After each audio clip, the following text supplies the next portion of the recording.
Anti national BJP, anti national Narendra Modi, देशद्रोही संबित पात्रा, जाओ पाकिस्तान। ये खुलासा सबको इस देश में देखना चाहिए। ये काला बाजारी हैं, ये मोदी के चेले हैं, ये मोदी को अपना बाप बोलते हैं। अब बाप अपने बेटे के ऊपर थोड़ा ना ज्यादा कुछ करेगा।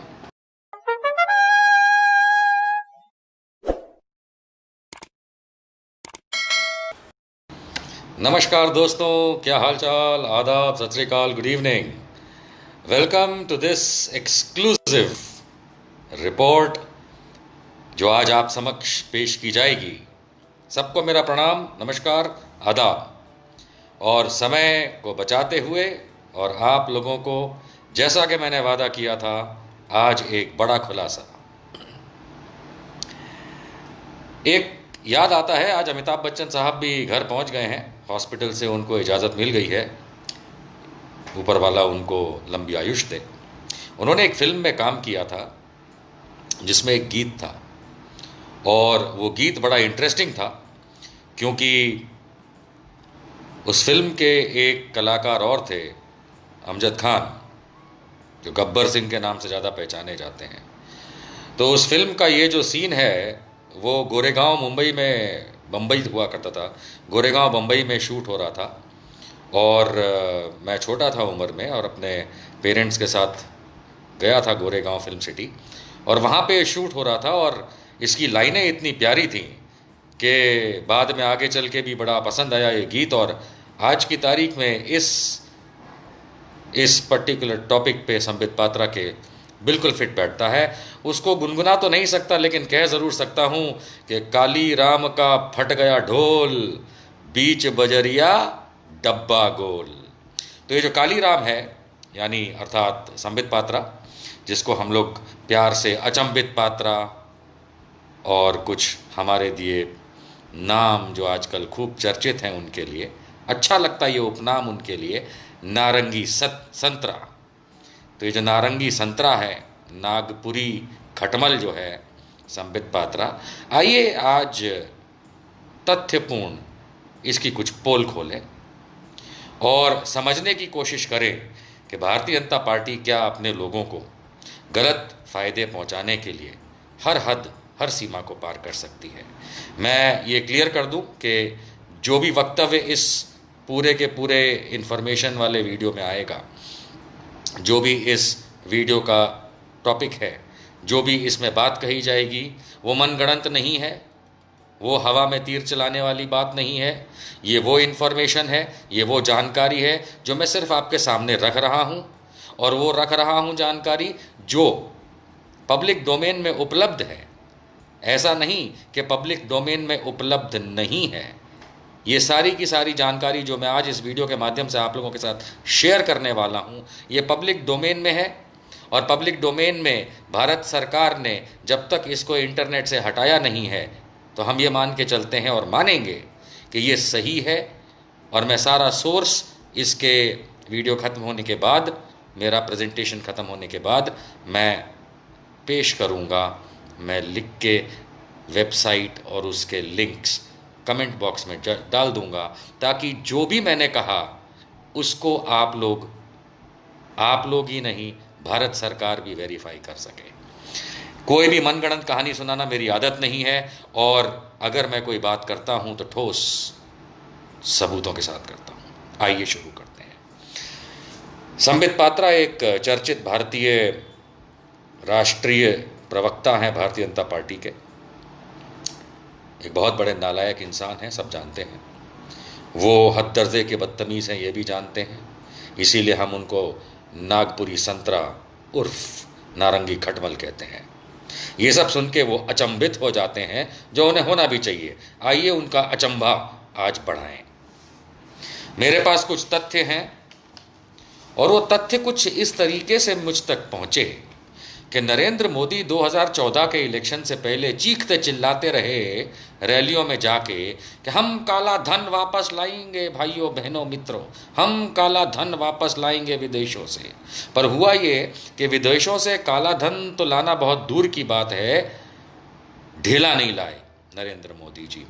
परंतु आज विदेश से मुझे कुछ जानकारी प्राप्त हुई विदेश से और उस जानकारी के माध्यम से काला धन भारत में पकड़ा गया।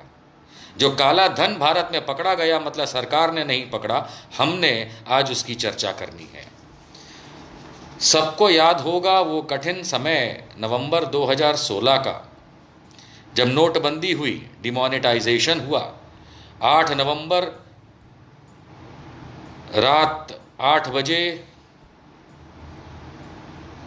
प्रधानमंत्री नरेंद्र मोदी टीवी पे प्रकट हुए और नारद मुनि की तरह उन्होंने आग इधर लगाई उधर लगाई और देश में बहुत बुरी हालत कर डाली। हमें याद है वो नोटबंदी का समय, जब आप, हम और एक आम इंसान 500 और 1000 के उस समय के चलते नोट एकदम तुरंत बंद कर दिए गए ओवरनाइट, और दूसरे दिन से उनकी कीमत नहीं रही। और फिर हम सबसे कहा गया पूरे भारतवर्ष से कि ये नोट जाकर के बैंक में जमा कर दो और इसके बदले में नए नोट मिलेंगे, पुराने नोट नहीं चलेंगे, वगैरह वगैरह वगैरह। लोगों ने घर तपते तो नहीं कहना चाहिए, लेकिन बुरे हालातों में धूप में खड़े हो करके कई तो जानें चली गईं, नोट जमा कराए और उसके बाद कई महीनों तक, सालों तक, आज तक उस नोटबंदी की हम मार झेलते रहे। आप लोगों ने बहुत सारी पहले की रिपोर्ट्स देखी होंगी जो मीडिया में आई कि किस तरीके से अमित शाह के जिस बैंकों में वो डायरेक्टर हैं वहाँ पे करोड़ों अरबों रुपए का काला धन, जिसको ये लोग कहते हैं, 500,000 के नोट जमा हुए पर निकला कुछ नहीं। अंततः हम ये भी जानते हैं कि रिजर्व बैंक ऑफ इंडिया ने ये मान लिया था कि लगभग 99% 500 और 1000 के पुराने नोट जो नोटबंदी के समय बंद किए गए थे वो बैंकों में वापस और आरबीआई के पास वापस आ चुके हैं। और आखिरी फिगर उन्होंने आज तक नहीं दी, 4 साल हो गए, क्योंकि बड़े बहाने दिए गए लेकिन असलियत देश को नहीं बताई गई। अंततः ये मालूम चलता है कि उन पुराने 500 और 1000 के नोट से जो नरेंद्र मोदी खड़े होकर के का धन वापस ला रहे थे, आतंकवाद की कमर तोड़ रहे थे, ब्लैक मनी ख़त्म कर रहे थे, ऐसा कुछ नहीं हुआ। देश की इकॉनमी ख़त्म ज़रूर हो गई। ये वही समय है जब तक इसकी कुछ जानकारी निकल के आई है। और अब हम उस टॉपिक पे आ जाते हैं सीधा। ये जानकारी मैं आपको अब इस वीडियो के ख़त्म होने के बाद कमेंट बॉक्स में डाल दूंगा। आप वहाँ से ये तीनों लिंक देख करके इसको वेरीफाई कर सकते हैं। और मैं चाहूँगा भारत सरकार भी इस वीडियो को देखे और वेरीफाई करे कि नालायक कालाबाजारी करने वाला संबित पात्रा असलियत में है कौन। इसको मैं शीर्षक दूंगा संबित पात्रा का डिमोनेटाइजेशन स्कैम, नोटबंदी का स्कैम जो संबित पात्रा ने किया। ज्ञात हो कि 2010 सन 2010 में एक कंपनी बनाई गई इस देश में, दिल्ली में। कंपनी का नाम था centre for holistic and advancement and upliftment of poor and landless. इसको उन्होंने ब्रैकेट में शॉर्ट फॉर्म में बनाया चौपाल, CHAUPAL, चौपाल।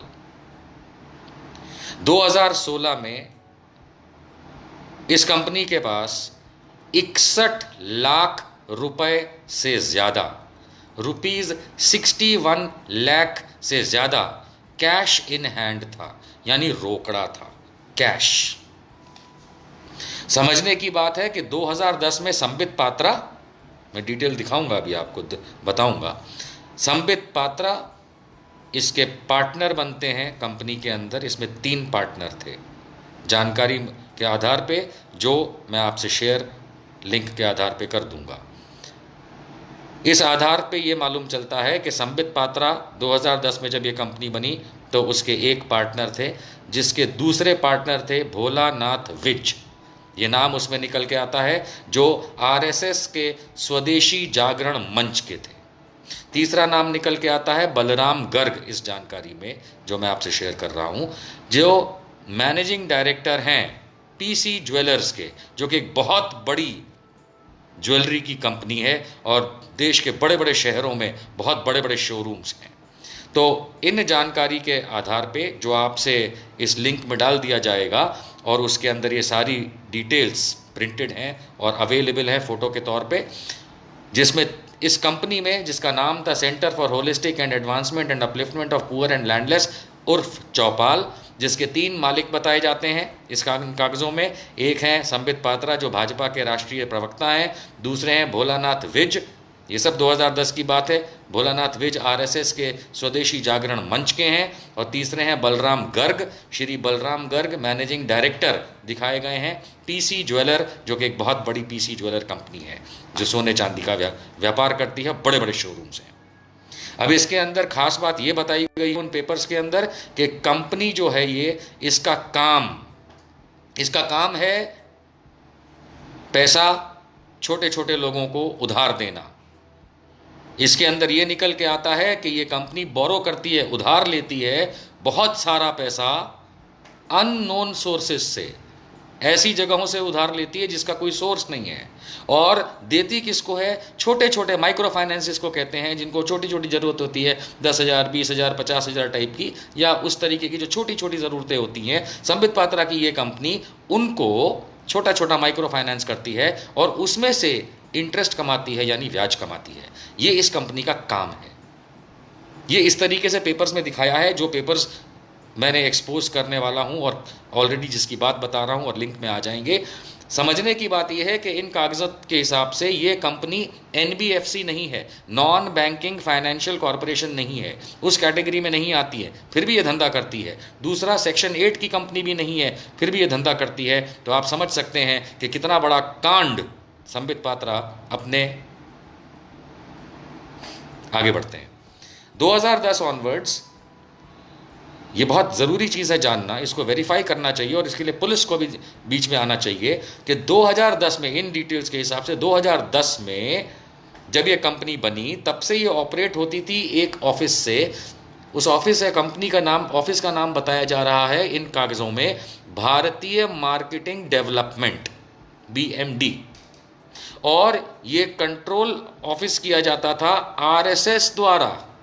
ये आरएसएस का ऑफिस माना जाता है, जिसका बाहर बोर्ड था भारतीय मार्केटिंग डेवलपमेंट, आरएसएस का, और ये आरके पुरम दिल्ली में है। ये 2010 जब कंपनी खुली उसके बाद यहां से इन्होंने ये कांड करने शुरू किए। 2019 में मोदी जी की कृपा से, मोदी गवर्नमेंट की कृपा से इनको ऑफिस दिया गया दीनदयाल उपाध्याय मार्ग पे, DDU, जो दिल्ली में है। एक बहुत बड़ा प्लॉट दिया गया 2019 में, मोदी गवर्नमेंट ने इनको दिया। ये मानने में आ रहा है पेपर वर्क के हिसाब से आरएसएस स्वदेशी जागरण मंच को ये दिया गया।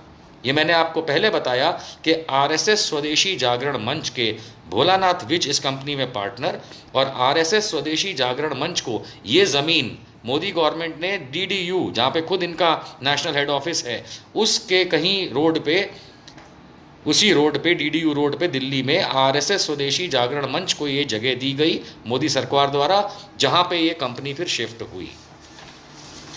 आप ये बात समझ सकते हैं कि ये किस तरीके की चालाकियाँ। आगे बढ़ते हैं। नवंबर 2016 में डीमोनेटाइजेशन, नोटबंदी होती है। जितने भी पुराने 500 और 1000 रुपए के नोट थे उस समय के, उनको कैंसिल कर दिया जाता है। मोदी जी प्रकट हुए टीवी पे, आज रात से 500 और 1000 के नोट नहीं चलेंगे, हो गया था। अब ये समझने वाली बात है कि इन 500 और 1000 नोट जो बंद किए गए, इनको एक स्पेसिफिक कोड नेम दिया गया या सरकारी नाम दिया गया, स्पेसिफाइड बैंक नोट्स। ये 500 और 1000 के पुराने वाले स्पेसिफाइड बैंक नोट्स, जिनको रद्द कर दिया गया था, SBN भी कहा जाता था। ये बात है 2016 की नवंबर में। अब हम एक चीज़ को समझने की कोशिश करते हैं कि 2000, और आप सोच रहे होंगे कि मैं बार बार इधर देख के क्यों कह रहा हूँ, मैं पढ़ रहा हूँ, मैंने नोट्स बनाए हैं, मुझे हवा में इस टॉपिक पे बात नहीं करनी है, क्योंकि ये बहुत बड़ा खुलासा है, कालाबाजारी का बहुत बड़ा खुलासा है कि जिसके अंदर संबित पात्रा जैसे लोग लिप्त हैं। 2016 और 17 का जो फाइनेंशियल ईयर होता है, उस फाइनेंशियल ईयर के जो पेपर्स बाहर निकल के आए हैं कंपनी डिटेल्स के, जो मैंने कंपनी इसमें आपको बताई है इनकी, उसमें 8 नवंबर 2016 डिमोनेटाइजेशन शुरू होता है। 8 नवंबर 2016 से 30 दिसंबर 2016 डिमोनेटाइजेशन खत्म होता है, यानी कि पैसा जमा करने का 500,000।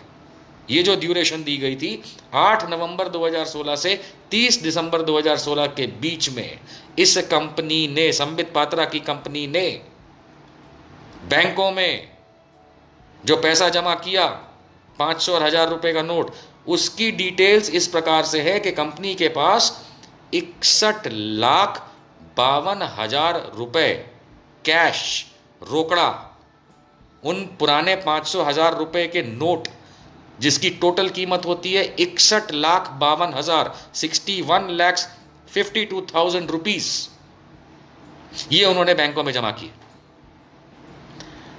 ये सारी की सारी कैश वो पुराने वाले 500 और 1000 रुपए की नोट थे। अब आप बोलेंगे इसमें क्या बड़ी बात है, सबको बोला था, आपने भी किया, मैंने भी किया। समझते हैं आगे। ये कैश क्या आरएसएस का था? ये कंपनी करती क्या थी? इसने आज तक स्पेसिफाई नहीं किया कि कहां से ये पैसा लेती थी। और ये छोटा छोटा फाइनेंस जो गरीबों को कह लीजिए या ज़रूरतमंद को कह लीजिए, छोटा फाइनेंस तो वही लेते हैं, 5,000, 10,000, 15,000, 20,000। उसकी मोडालिटीज़ क्या थी? सोना रखा था, चांदी रखता था, किस तरीके का व्यवहार था, किसके आधार पे वो इनको माइक्रो फाइनेंस करता था, वो सब तो खुल के आएगा जब ये चीज़ें सरकार इस पे कदम उठाएगी।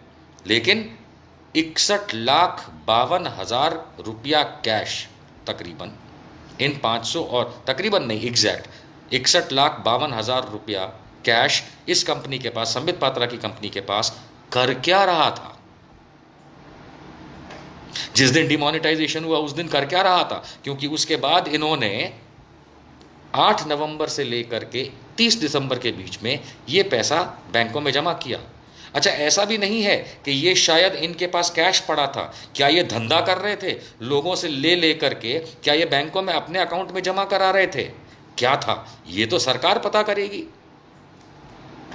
ना इनकम टैक्स ने, ना सीबीआई ने, ना पुलिस ने, ना बैंकों ने इस पर सवाल उठाए। क्या एक कंपनी जो माइक्रो फाइनेंस में थी उसने 2 महीने के दरमियान, लगभग 1.25 महीने के दरमियान इतना रुपया जमा कराया? एक बहुत इंपॉर्टेंट बात निकल के ये आती है दोस्तों, क्योंकि मैंने भी चेक किया, मैंने संबित पात्रा का जो एफिडेविट है 2019 का लोकसभा इलेक्शन जो उसने पूरी उड़ीसा से लड़ा था, तो उसका मैंने एफिडेविट चेक किया। हैरान हो जाएंगे आप ये जान के कि एफिडेविट में इस कंपनी का उल्लेख तक नहीं है। संबित पात्रा ने अपने चुनावी एफिडेविट 26A फॉर्म जो बोला जाता है उसमें इस कंपनी का उल्लेख तक नहीं किया 2019 में। ये बहुत कमाल की बात है। आइए कुछ टेक्निकल बात और समझ लेते हैं। कंपनी एक्ट, अब मैं जो आपको मैंने पहले ही बताया कि मैं लिंक्स शेयर कर दूंगा इसके अंदर, उसके अंदर सारी आपको डिटेल्स प्रत्यक्ष दिखेगी क्योंकि वो फोटो फॉर्म के अंदर वहाँ पे प्रिंटेड है और छपी हुई है। इसमें कंपनी की डिटेल्स देखते हैं। कंपनी डिटेल्स क्या है? कंपनी डिटेल कंपनी एक्ट में रजिस्टर्ड है। कंपनी एक्ट में इसकी कंपनी रजिस्टर्ड है और ये कंपनी लिमिटेड बाय शेयर्स की कैटेगरी में आती है। कंपनी लिमिटेड बाय शेयर्स उसमें लिखा हुआ है, कंपनी लिमिटेड बाय शेयर्स की कैटेगरी में आती है। और संबित पात्रा की कंपनी सब कैटेगरी जो दिखाई है वो है कंपनी लिमिटेड बाय शेयर्स, और सब कैटेगरी है इंडियन एनजीओ के नाम से रजिस्टर्ड, कि वो इंडियन एनजीओ है। सेक्शन 25 उन्हीं कागज़ों में लिखा हुआ है, मैं कुछ अपने मन से नहीं बताता हूँ। उसी कागज़ जो शेयर करूँगा आप देखेंगे, उसमें साफ लिखा है कंपनी एक्ट की डिटेल में कि सेक्शन 25 का इसका लाइसेंस नंबर है 100992। रजिस्ट्रार ऑफ कंपनी ROC का रेफरेंस नंबर है A93207306 और ये दिल्ली का है। समझ रहे हैं? संबित पात्रा ये पहले पार्टनर हैं उसके अंदर। Sambit Patra son of Rabindranath Patra. इनका डिन पैन सिन नंबर दिया है इसमें 03029242। इसके दूसरे पार्टनर हैं बलराम गर्ग सन ऑफ बालकिशन दास गर्ग, जो पीसी ज्वेलर्स के मालिक हैं। इनका डिन ओब्लिक पैन ओब्लिक सिन नंबर दिया है 00322083। और भोलानाथ विज जो आरएसएस स्वदेशी जागरण मंच के हैं, सन ऑफ जय गोपाल विज, ये सारी डिटेल्स दी हैं इन कागजों में। उनका डिन पैन ओब्लिक सिन नंबर दिखाया है 00088856।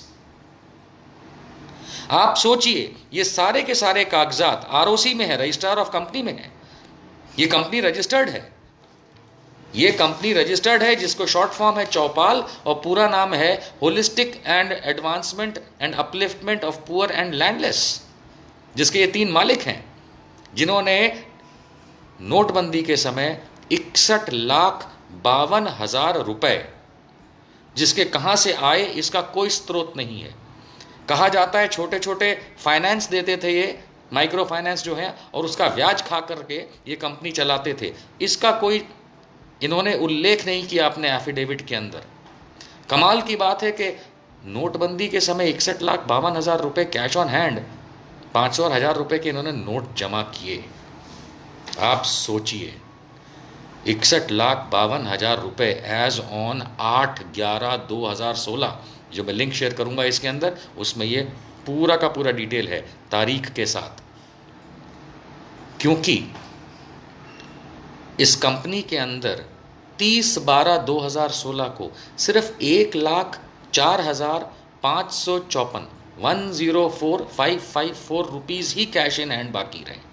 यानी कि इस कंपनी के पास तब भी कैश था, हो सकता है अदर डिनोमिनेशन में हो, जो उस पुराने 500 1000 में ना हो, 100 में हो, 50 में हो, 20 में हो, 10 में हो, सिक्के हों, जो भी हों, लेकिन जो पैसे इनके पास कैश इन हैंड बचे, क्योंकि ये सारा का सारा इनकी कंपनी डिटेल्स में से निकल के आ रहा है कि इनके पास 30 दिसंबर 2016 को सिर्फ 1,04,554 रुपीज़ कैश इन हैंड बचा।